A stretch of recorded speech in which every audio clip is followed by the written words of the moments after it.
சுப்பிரமணியபுரம்.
அண்ணே, அவங்க எப்படின்னு இங்க இருப்பாங்க? அப்புறம் எப்படி வரும்? அவரு பார்த்தாராம், அதை இவரு பார்த்தாராம். இப்ப அந்த பொண்ணை காணுமா? எம்டிக்கு இன்னும் சாப்பாடு ரெடி ஆகலையா? கொஞ்சம் லேட் ஆயிடுது, தப்பா எடுத்துக்காத. என்ன ஆச்சு? எப்பவும் இப்படி பண்ண மாட்டீங்களே. எனக்கும் அதே கவலைதான் மாமி. ஏர்போர்ட் போற வழியில நம்பிக்கை இல்லாம பேசினாரு. ஜோசியர் சொன்ன விஷயத்துக்கு தானே சொல்ற? இல்ல மாமி, பொதுவாவே நம்பிக்கையை இழக்கிற நான் அப்படிப்பட்டவன் இல்ல. ஆனா எனக்கே இப்படி எல்லாம் நடக்கும் போது பயமா இருக்குன்னு புலம்புனாரு. அட கடவுளே, ஜோசியர் தான் நம்ப மாட்டார். மத்தபடி அவர் பயந்தாங்குழி இல்லையே. பயோனா அதுக்காக நீங்க நினைக்கிற அளவுக்கு அவர் ரொம்ப எல்லாம் பயப்படல. ஒரு மாதிரி விரக்தியா பேசினாரு. இருக்காதா பின்ன? என்ன பண்றது, போகாதன்னு சொல்ல சொல்ல கேட்காம போனார். இப்ப என்ன ஆச்சு? அவருக்கும் நிம்மதி இல்ல, அவரால இங்க இருக்கிறவாளுக்கும் நிம்மதி இல்லாம போச்சு. போ. அவர் வேணும்னே பண்ணலையே மாமி, ஏதோ டைம் சரியில்லை. அத சொன்னதுக்கு தான் நம்ப மாட்டேன்னுட்டாரே. நல்ல வேளை இப்பவாவது உன்னை புரிஞ்சுண்டாரே. இல்லன்னா அந்த ஹேமா பேச்சு கேட்டுண்டு உன்னை இன்னும் சிக்கல்ல மாட்டி விட்டுருப்பார். அந்த விஷயத்துல கடவுள் தான் நம்மள காப்பாத்தினாரு. அதே மாதிரி ராகவ் சார் திரும்பி வரதுக்கும் அந்த கடவுள் கருணை காட்டினா நல்லா இருக்கும்.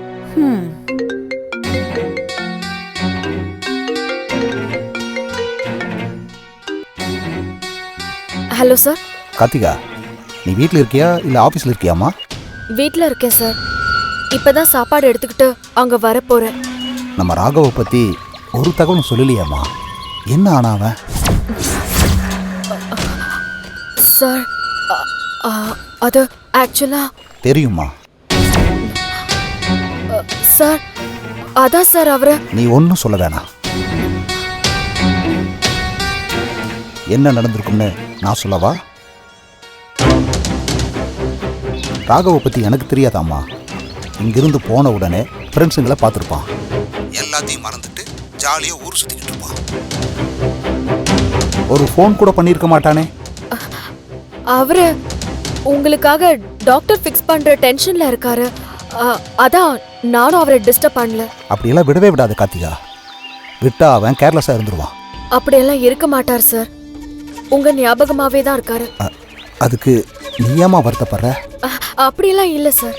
சரி, சாப்பாடு எடுத்துட்டு புறப்பட்டல? ஆமா சார். மற்ற விஷயத்த நேர்ல பேசிக்கலாம். நீ வா. Okay sir.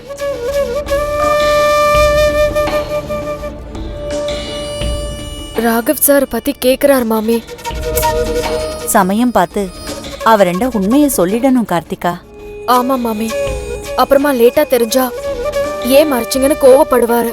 கோவப்படுறதெல்லாம் இருக்கட்டும், கண்டிப்பா வருத்தப்படுவார். ஓகே மாமி, நான் புறப்படுறேன். இதை எடுத்துக்கோ. பத்ரம். சரி மாமி, பார்த்து போயிட்டு வா.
உங்களை விட வயசானவரா இந்த விஷயம்லாம் தெரிஞ்சவரா இருக்கணும். ஏன் அப்படி கேட்குறேன்னா, அந்த சிலை காணாம போன காலகட்டத்தில் வாழ்ந்த யாரையாவது பார்த்தேன்னா நிறைய விஷயம் கிடைக்கும்னு நான் நினைக்கிறேன். நீங்க நினைக்கிறது சரிதான். ஆனா அந்த மாதிரி யாரு?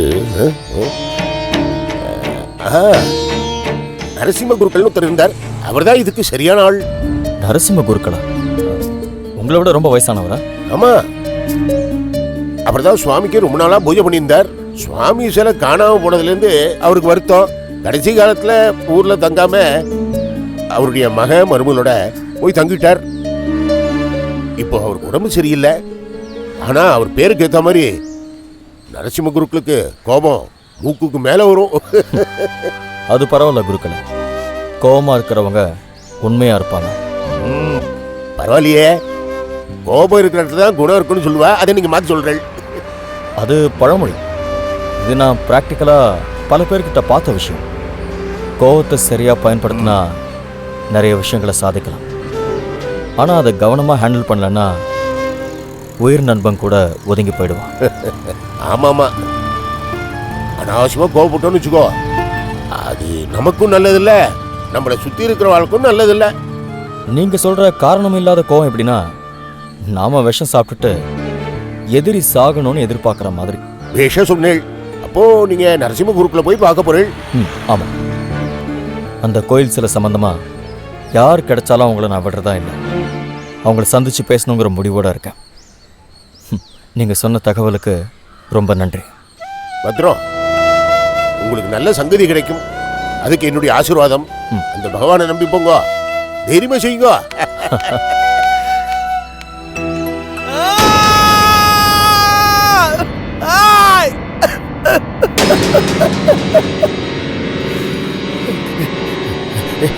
ராகவ் ராகவ் ராகவ், அழாத, பயப்படாத. ராகவ், பணிக்காவாத பணிக்காவாத பணிக்காவாத பணிக்காவாத பணிக்காவாத பணிக்காவாத. டென்ஷன் ஆகாத, டென்ஷன் ஆகாத. Raghav Raghav, never give up ஆகாத. சொல்லிட்டேன். டேய், யாராவது இருக்கீங்களாடா? பணிக்காவாத சொல்லிட்டேன். பணிக்காவாதன்னு சொல்லிட்டேன். Never give up.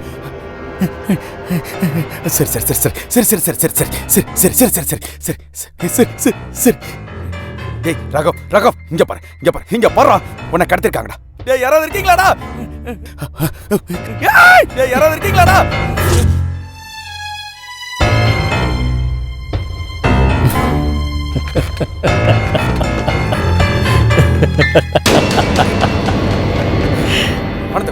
பணத்தை கொடுத்துறேன்டா. எவ்வளவு கேட்டாலும் கொடுத்துறேன்டா. டேய், யாரா, எங்கடா இருக்கீங்க? எவ்வளவுடா பணம் வேணும்? நான் தரேன்டா. டேய், எவ்வளவுடா பணம் வேணும்? நான் தரேன்டா. டேய், குடுக்கு. அவன் கேட்டா குடுக்குறேன். அவன் கிட்ட நான் ஏன் பணம் கொடுக்கணும்? குடுக்குறேன். நான் தரமாட்டேன்டா. என்ன யாரும் இங்க கடத்தி வச்சிருக்காங்க. நான் என்ன தப்பு பண்ணேன்? அவங்க கேட்டா நான் ஏன் பணம் தரணும்? தரமாட்டேன்.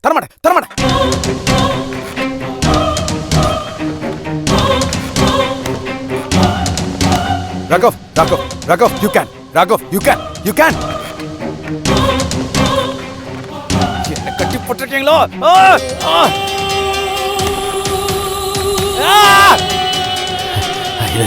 இல்ல, விளக்காமத.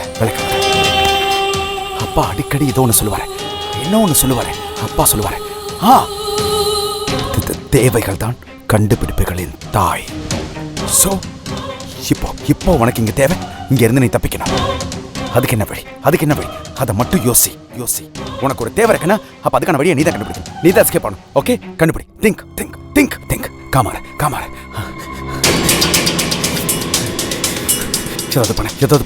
ஏதாவது பண்ணு ராகவ், ஏதாவது பண்ணு.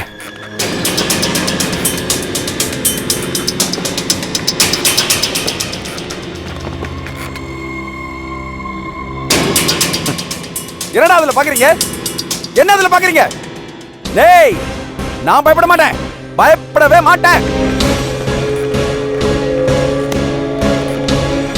என்ன வச்சு டிவி ஷோ நடத்துறீங்களா? கேமரால வச்சு வாட்ச் பண்றீங்க?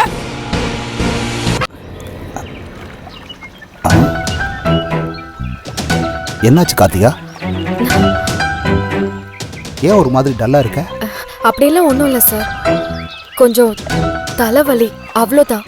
ஊர்ல நிம்மதியா இருந்த உன்னை இங்கே வர வச்சு தொந்தரவு கொடுத்துட்டுனா? மாணிக்கம், ஐயா. போகிற வழியில் நீ காரை நிப்பாட்டிருக்கிற இடத்துக்கு பக்கத்தில் ஒரு நெல்லிக்காய் மரம் இருக்கும். ஆமாங்கய்யா, ஒரு அரநெல்லிக்காய் மரம் இருக்கு. அதுக்கு முன்னால் திருநித்து பச்சை செடி இருக்கும். அந்த இலையை பறித்து மோந்து பார்த்தா விபூதி வாசனை வரும். தெரியுங்கய்யா, நான் கேள்விப்பட்டிருக்கேன். அந்த இலையை கார்த்திகாவுக்கு அடையாளம் காட்டு. கார்த்திகா, ஒரு 10 இலையை பறித்து உள்ளங்கையால் நல்லா கசக்கி சாறு எடுத்து நெத்தியில் தடவுமா. எப்பேற்பட்ட தலைவலியாக இருந்தாலும் சட்டுன்னு விட்டு போயிடும். சரிங்க சார். ஆக்சுவலாக காலையில் நடந்த சம்பவத்தால் எனக்கு தான் நெஞ்சு வலி வந்திருக்கணும். நானே குத்துக்கல்லாட்டு இருக்கேன்.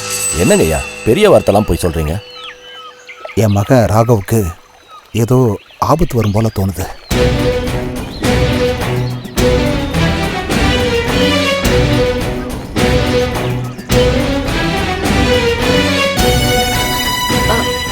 அப்படிலாம் எதுவும் நடக்காது சார். ஏன் திடீர்னு இப்படி சொல்றீங்க? காலையில சம்பவம்னு ஏதோ சொன்னீங்களே, என்ன சார் நடந்துச்சு? இன்னைக்கு காலையில் கொஞ்சம் அசந்து தூங்கிட்டம்மா. அப்புறம் அவசரமாக எழுந்து வழக்கம் போல் குளிக்கிறதுக்கு இந்த குளத்துக்கு வந்தேன்.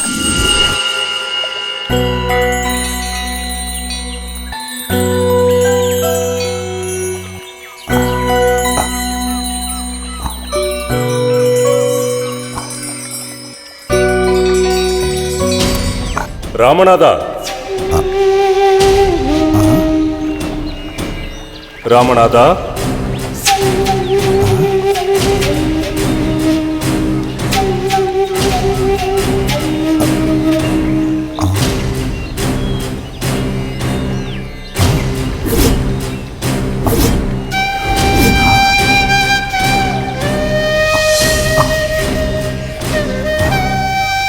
ராமநாதா, என்னை நீ அறியாய்.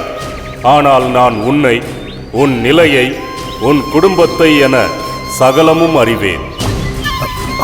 ராமநாதா, நான் சொல்வதை கவனமாக கேள். உன் உடல் வலியையும் வேதனையையும் விட வலி நிறைந்த செய்தி ஒன்று உனக்கு வரப்போகிறது. இன்னும் வேதனையா? ஆம், உன் மனைவியின் வயிற்றில் 5 திங்கள் அடைந்திருந்து அவதரித்த உன் மகனுக்கு, உன் வழித்தோன்றலுக்கு ஆபத்து சூழ்ந்திருக்கிறது.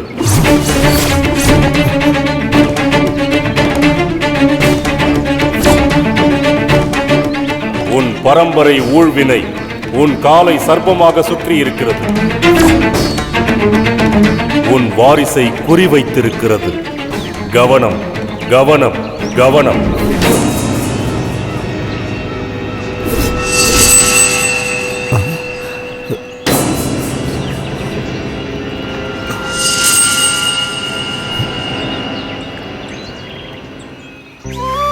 கார்த்திகா, மாணிக்கம், உங்களுக்கு தெரியாததில்ல, என்னோட ஆசைக்கும் ஏராளமான ஆஸ்திக்கும் ராகவ் தான் ஒரே வாரிசு. அவனுக்கு ஏதாவது ஆச்சுன்னா என்னால் தாங்க முடியாது. ஐயா, நீங்கள் தைரியமாக இருங்க. சின்னையாவுக்கு ஒரு ஆபத்தும் வராது. வந்தாலும் நாங்கள் சும்மா விட மாட்டோம். ஆமா சார், நீங்க கவலைப்படாதீங்க. ஜேஎம்டிக்கு ஆபத்துனா நான் என் உயிரை கொடுத்தாச்சும் அவரை காப்பாத்திடுவேன். அப்படி சொல்லாதம்மா. எனக்காகவும் என் மகனுக்காகவும் நீ உழைச்சது போதும். உயிரை விடுறதெல்லாம் அநியாயம். அவனை ஜாக்கிரதையாக பார்த்துக்கம்மா. அப்பப்போ அவனை எனக்கு ஃபோன் பண்ண சொல்லு. சொல்றேன் சார். அவரு திடீர்னு புறப்பட்டு போக வேண்டிய சிச்சுவேஷன் வந்துருச்சுல, அதனால நீங்க திட்டுவீங்கங்கிற பயத்துல அவாய்ட் பண்றாருன்னு நினைக்கிறேன். நீ சொன்ன மாதிரி அவன் போக வேண்டிய சூழ்நிலை போயிருக்கான். அதுக்காக நான் ஏன் திட்ட போகிறேன்? அப்படியே திட்டினாத்தான் என்ன? அவனை திட்ட எனக்கு உரிமை இல்லையா? தாராளமாக திட்டுங்க ஐயா. சின்னையாவை நான் உங்ககிட்ட கண்டிப்பாக பேச சொல்கிறேன். நான் ஒரு பேச்சுக்கு சொன்ன மாணிக்கம். அவனை திட்டுறதுக்கு என்ன இருக்கு? அப்பப்போ பேசினான்னா எனக்கு ஆறுதலாக இருக்கும். நான் எப்போ அவனுக்கு ஃபோன் பண்ணாலும் நாட் ரீச்சபிள்னு தான் வருது. அவரோட ஃபோன் கீழே விழுந்து ஏதோ ரிப்பேர்னு சொன்னாரு. அது சென்டிமெண்டான ஃபோன், ஸோ அதை ரிப்பேர் பண்ணி தான் ஆகணும்னு சொன்னாரு. அதான் புது ஃபோன் வாங்கலன்னு நினைக்கிறேன் சார். அவன் சின்ன வயசுலேருந்து அப்படி தான் கார்த்திகா. அவன் சில பொருட்கள் மேலே சென்டிமெண்ட்டாக இருப்பான். சின்ன வயசில் ஒரு சைக்கிள் வாங்கி கொடுத்தேன். அந்த வண்டிக்கு ஸ்பைடர் மேன்னு பேரெல்லாம் வச்சுருந்தான். வண்டி கீழே விழுந்துருச்சுன்னா வண்டி பக்கத்துலேயே உட்காந்துக்கிட்டு வலிக்குதான்னு கேட்பான். ஓ, அவ்வளோ சென்டிமெண்டா சின்னையா? ஆமாம், அந்த வண்டியை ரொம்ப நாள் வச்சுருந்தான். அப்புறம் நான் தான் அவன் வளர்ந்த பிறகு காரெல்லாம் வாங்கியாச்சு, குர்ரா அதேன்னு அவங்ககிட்ட இருந்து அதை பிடுங்கி வாட்ச்மேன் பையனுக்கு கொடுத்துட்டேன். இப்போ அவன் ஃபோனில் சென்டிமெண்ட்டாக இருக்கான். ஐயா, வயசு பசங்கெல்லாம் புது மாடல் ஃபோன் வந்தாலே உடனே வாங்கிடுறானுங்க. இவ்வளோ ஏன், என் ஃப்ரெண்டோட பையனும் எந்த மாடல் வந்தாலும் உடனே வச்சிருக்க ஃபோனை தூக்கி போட்டு புதுசுக்கு மாறிடுறான். சின்ன ஏடானா இப்படி இருக்காரு. சார் டைம் ஆயிடுச்சு, அப்ப நாங்க புறப்படுறோம். சரிம்மா. ஐயா, நான் கிளம்புறேன் ஐயா. வாமா வரேன் சார். குடுமா, எங்களை கொடு. பார்த்து.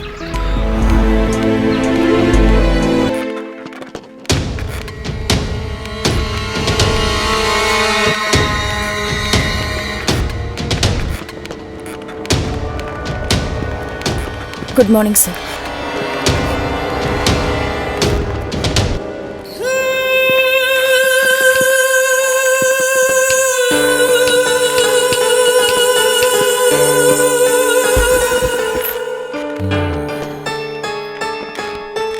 ஏமா, உனக்கு ஒன்று தெரியுமா? மனுஷனும் எலியும் ஒரு சில விஷயத்துல ஒத்துமையானவங்க.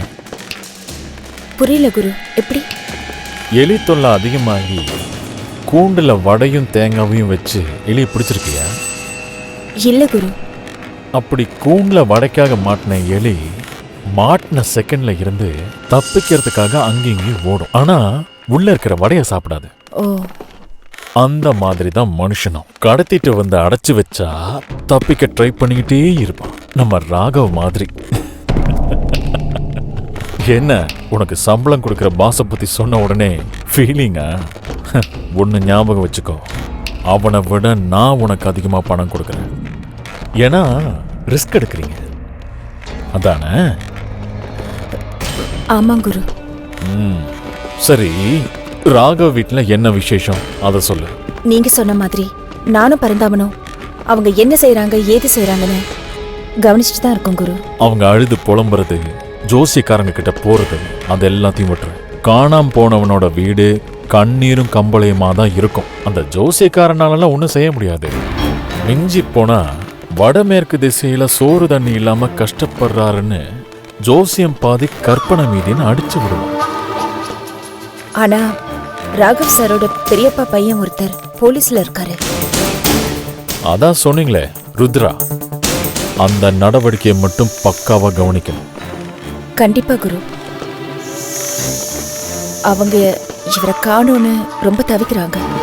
நாம அவங்கள எப்ப குரு கான்டாக்ட் பண்ண போறோம்?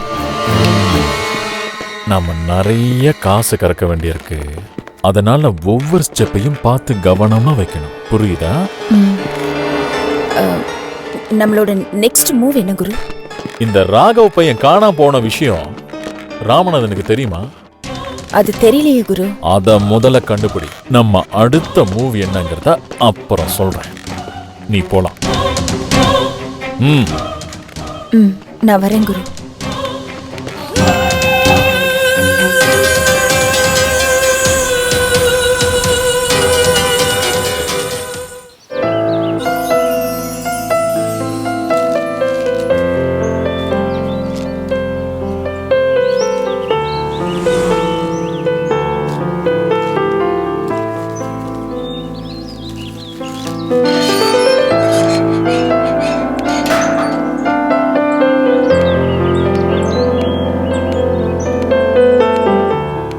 எங்க நோக்கு யார் வேணும்? நரசிம்ம குருக்கள் இருக்காரா? இருக்கார். நீங்க யாருங்க? ஓட்டர் லிஸ்டுக்காக வந்திருக்கேளா? இல்ல இல்ல, நான் ஒரு எழுத்தாளர். என் பேர் நிஜந்தன். சுப்பிரமணியபுரம் முருகர் சிலை காணா போன விஷயமா நரசிம்ம குருக்கள் கிட்ட கொஞ்சம் பேசணும்.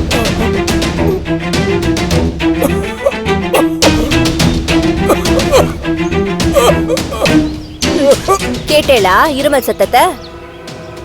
நீங்க தேடி வந்தவர் தான் படுத்துட்டு இருமின் இருக்கார். அவர்கிட்ட தான் பேச வந்திருக்கேன்.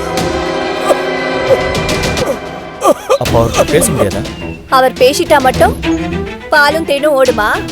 நாங்களே வெந்தத்தை தின்னுட்டு விதி வந்தா சாகலான்னு இருக்கோம். அவர்கிட்ட ஏதாவது கேட்டா கோபப்படுவார். தப்பாக எடுத்துக்காதீங்க. நான் நீங்கள் சொன்னதுக்காக பணம் கொடுக்கல. நீங்கள் இவ்வளோ சிரமத்தில் இருப்பீங்கன்னு தெரியாது. இந்த பணம் செலவுக்கு ஏதாவது பயன்படும், வச்சுக்கோங்க. எதுக்கு பணமெல்லாம் கொடுக்குறேன்? அட, இது பணம் இல்லைங்க, வெறும் பேப்பர் தான். இந்தாங்க, வச்சுக்கோங்க. பணமும் பேப்பர் தான், ஆனா மதிப்பு ஜாஸ்தியோனோ? இப்போ மாமனார்ட்ட என்ன கேட்கணும்? அதான் சொன்னேனுங்க, இந்த சுப்பிரமணியபுரம் கோயில் சிலை காணாம போனதை பற்றியும் அந்த கோயில் நகை காணாம போனதை பற்றியும் நான் ஆராய்ச்சி பண்ணிட்டு இருக்கேன். ஆராய்ச்சி பண்ணி புக் போடுவேளா? புக்கு போடுறதெல்லாம் அப்புறங்க. முதல்ல அந்த சிலையை ஊருக்குள்ளே கொண்டு வரணும். அதுக்கு அது எப்படி கொல்ல போச்சுன்னு தெரியணும். ஊருக்குள்ளே விசாரித்தப்ப நரசிம்ம குருக்களுக்கு சில விஷயங்கள் தெரியும்னு சொன்னாங்க. அதனால தான் பார்த்து பேசிட்டு போகலான்னு வந்தேன்.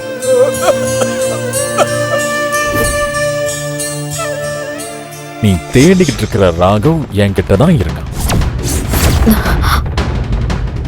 மிஸ்டர் ராமநாதனோட ஒரே வாரிசு, ராகவ் ஃப்ரம் USA.